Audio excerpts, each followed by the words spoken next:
السلام علیکم ورحمۃ اللہ وبرکاتہ۔ بسم اللہ الرحمن الرحیم۔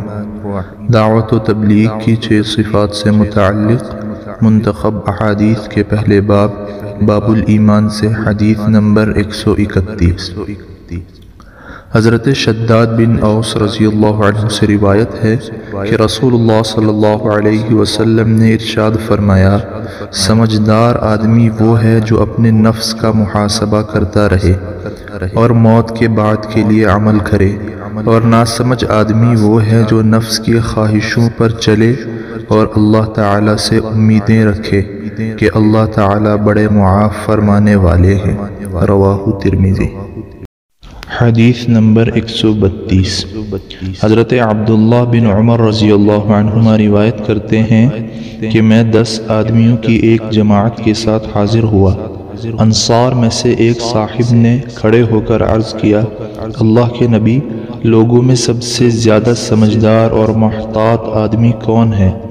رسول اللہ صلی اللہ علیہ وسلم نے ارشاد فرمایا، جو شخص سب سے زیادہ موت کو یاد کرنے والا ہو اور موت کے آنے سے پہلے سب سے زیادہ موت کی تیاری کرنے والا ہو۔ جو لوگ ایسا کریں وہی سمجھدار ہیں۔ یہی لوگ ہیں جنہوں نے دنیا کی شرافت اور آخرت کی عزت حاصل کر لی۔ رواہ طبرانی و مجمع الزوائد۔ حدیث نمبر 133۔ حضرت عبداللہ رضی اللہ عنہ فرماتے ہیں کہ ایک مرتبہ رسول اللہ صلی اللہ علیہ وسلم نے مربع یعنی 4 لکیروں والی شکل بنائی، پھر اس مربع شکل میں ایک دوسری لکیر کھینچی اور اس مربع سے باہر نکل گئی، پھر اس مربع شکل کے اندر چھوٹی چھوٹی لکیریں بنائیں جس کی صورت علماء نے مختلف لکھی ہیں، جن میں سے ایک یہ ہے۔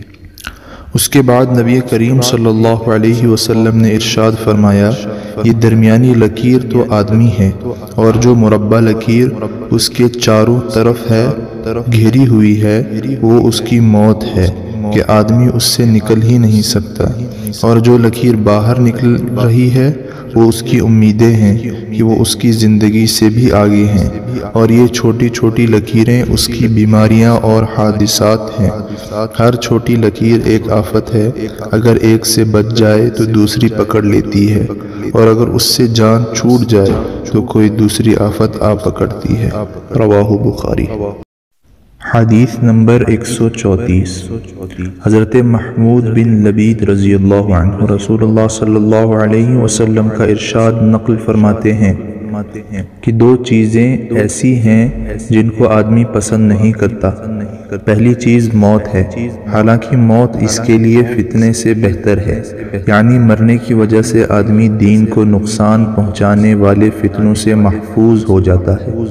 اور دوسری چیز مال کا کم ہونا، جس کو آدمی پسند نہیں کرتا، حالانکہ مال کی کمی آخرت کے حساب کو بہت کم کرنے والی ہے۔ رواہ مسند احمد۔ حدیث نمبر 135۔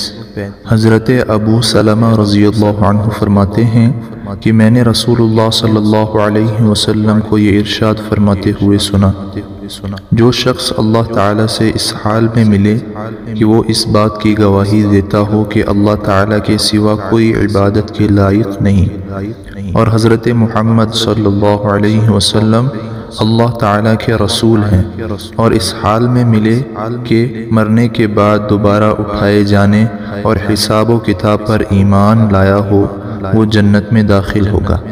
رواہ البدایہ والنہایہ۔ حدیث نمبر 136۔ حضرت ام درداء رضی اللہ عنہ فرماتی ہیں کہ میں نے ابو درداء رضی اللہ عنہ سے عرض کیا کہ آپ اور لوگوں کی طرح اپنے مہمانوں کی مہمان نوازی کرنے کے لیے مال کیوں نہیں کماتے؟ انہوں نے فرمایا کہ میں نے رسول اللہ صلی اللہ علیہ وسلم کو یہ ارشاد فرماتے ہوئے سنا ہے کہ تمہارے سامنے ایک مشکل گھاٹی ہے، اس پر زیادہ بوجھ والے آسانی سے نہ گزر سکیں گے، اس لیے میں چاہتا ہوں کہ اس گھاٹی سے گزرنے کے لیے ہلکا پھلکا رہوں۔ رواہ بیہقی۔ حدیث نمبر 137۔ حضرت عثمان رضی اللہ عنہ کے آزاد کردہ غلام حضرت ہانی رحمۃ اللہ علیہ فرماتے ہیں کہ حضرت عثمان رضی اللہ عنہ جب کسی قبر کے پاس کھڑے ہوتے تو بہت روتے، یہاں تک کہ آنسوؤں سے اپنی داڑھی کو تر کر دیتے۔ ان سے عرض کیا گیا یہ کیا بات ہے کہ آپ جنت و دوزخ کے تذکرے پر نہیں روتے اور قبر کو دیکھ کر اس قدر روتے ہیں؟ آپ نے فرمایا کہ رسول اللہ صلی اللہ علیہ وسلم نے ارشاد فرمایا، قبر آخرت کی منزلوں میں سے پہلی منزل ہے، اگر بندہ اس سے نجات پا گیا تو آگے کی منزلیں اس سے زیادہ آسان ہیں، اور اگر اس منزل سے نجات نہ پا سکا تو بعد کی منزلیں اس سے زیادہ سخت ہیں۔ نیز رسول اللہ صلی اللہ علیہ وسلم نے یہ ارشاد فرمایا، میں نے کوئی منظر قبر کے منظر سے زیادہ خوفناک نہیں دیکھا۔ رواہ ترمذی۔ حدیث نمبر 138 حضرت عثمان بن عفان رضی اللہ عنہ سے روایت ہے کہ رسول اللہ صلی اللہ علیہ وسلم جب میت کے دفن سے فارغ ہو جاتے تو قبر کے پاس کھڑے ہوتے اور ارشاد فرماتے کہ اپنے بھائی کے لیے اللہ تعالی سے مغفرت کی دعا کرو اور یہ مانگو کہ اللہ تعالی اس کو سوالات کے جوابات میں ثابت قدم رکھیں، کیونکہ اس وقت اس سے پوچھ گچھ ہو رہی ہے۔ رواہ ابو داؤد۔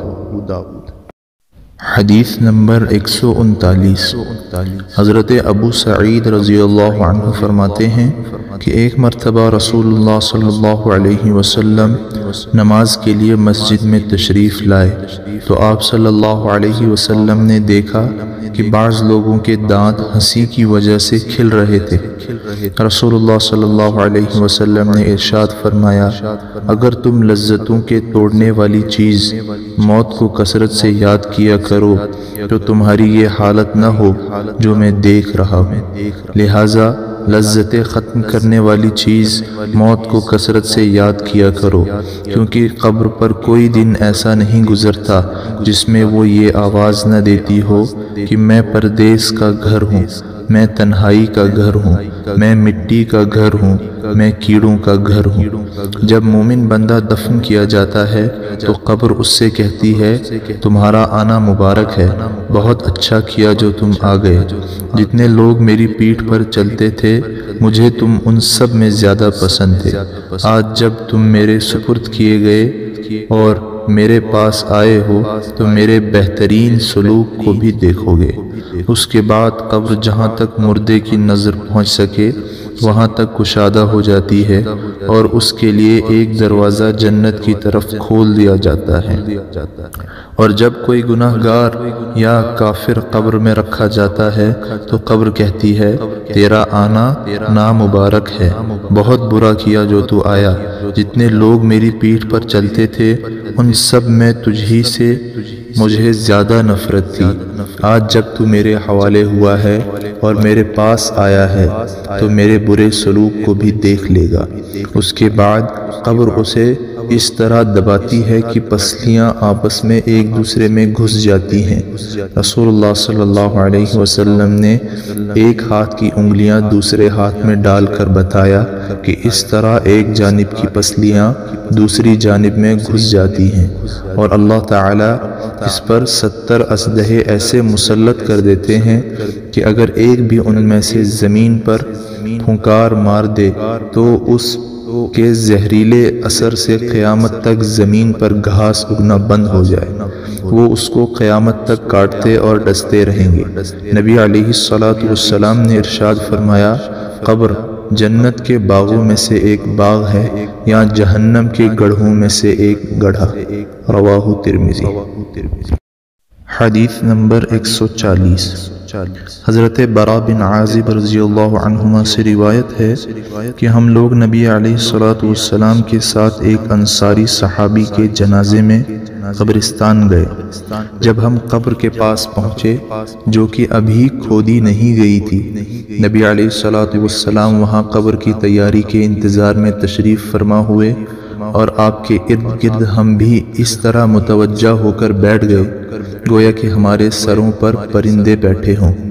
آپ کے ہاتھ میں لکڑی تھی جس سے زمین کو کورید رہے تھے، جو کسی گہری سوچ کے وقت ہوتا ہے۔ پھر آپ صلی اللہ علیہ وسلم نے اپنا سر مبارک اٹھایا اور 2 یا 3 مرتبہ فرمایا عذاب قبر سے اللہ تعالیٰ کی پناہ مانگو۔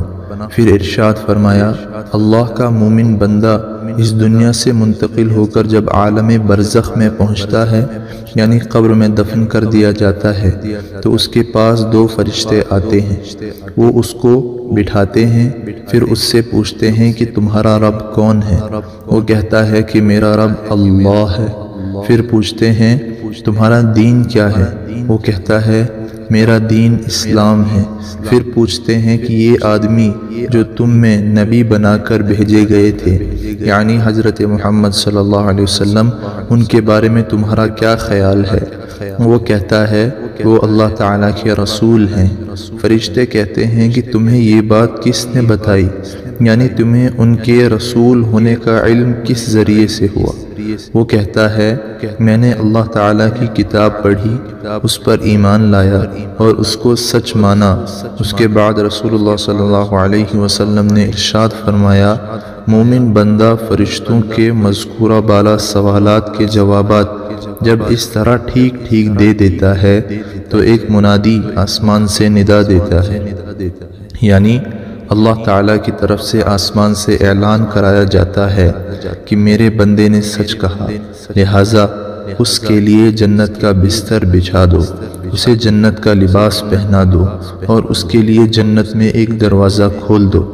چنانچہ وہ دروازہ کھول دیا جاتا ہے اور اس سے جنت کی خوشگوار ہوائیں اور خوشبوئیں آتی رہتی ہیں اور قبر اس کے لیے حد نگاہ تک کھول دی جاتی ہے۔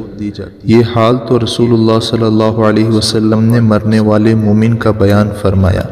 اس کے بعد آپ نے کافر کی موت کا ذکر کیا اور ارشاد فرمایا مرنے کے بعد اس کی روح اس کے جسم میں لوٹائی جاتی ہے اور اس کے پاس بھی 2 فرشتے آتے ہیں، وہ اس کو بٹھاتے ہیں اور اس سے پوچھتے ہیں کہ تیرا رب کون ہے؟ وہ کہتا ہے ہائے افسوس میں کچھ نہیں جانتا۔ پھر فرشتے اس سے پوچھتے ہیں کہ تیرا دین کیا تھا؟ وہ کہتا ہے ہائے افسوس میں کچھ نہیں جانتا۔ پھر فرشتے اس سے کہتے ہیں کہ یہ آدمی جو تمہارے اندر بحیثیت نبی کے بھیجا گیا تھا تمہارا اس کے بارے میں کیا خیال تھا؟ وہ پھر بھی یہی کہتا ہے ہائے افسوس میں کچھ نہیں جانتا۔ اس سوال و جواب کے بعد آسمان سے ایک پکارنے والا اللہ تعالیٰ کی طرف سے پکارتا ہے کہ اس نے جھوٹ کہا۔ پھر اللہ تعالیٰ کی طرف سے ایک منادی آواز لگاتا ہے کہ اس کے لیے آگ کا بستر بچھا دو اور اسے آگ کا لباس پہنا دو اور اس کے لیے دوزخ کا ایک دروازہ کھول دو۔ چنانچہ یہ سب کچھ کر دیا جاتا ہے۔ رسول اللہ صلی اللہ علیہ وسلم فرماتے ہیں دوزخ کے اس دروازے سے دوزخ کی گرمی اور جلانے جھسلانے والی ہوائیں اس کے پاس آتی رہتی ہیں اور قبر اس پر اتنی تنگ کر دی جاتی ہے کہ جس کی وجہ سے اس کی پسلیاں ایک دوسرے میں گھس جاتی ہیں۔ رواہ ابو داؤد۔ فائدہ: فرشتوں کا کافر کو یوں کہنا کہ اس نے جھوٹ کہا، اس کا مطلب یہ ہے کہ کافر کا فرشتوں کے سوال کے جواب میں اپنے انجان ہونے کو ظاہر کرنا جھوٹ ہے، کیونکہ حقیقت میں وہ اللہ تعالیٰ کی توحید، اس کے رسول اور دین اسلام کا منکر تھا۔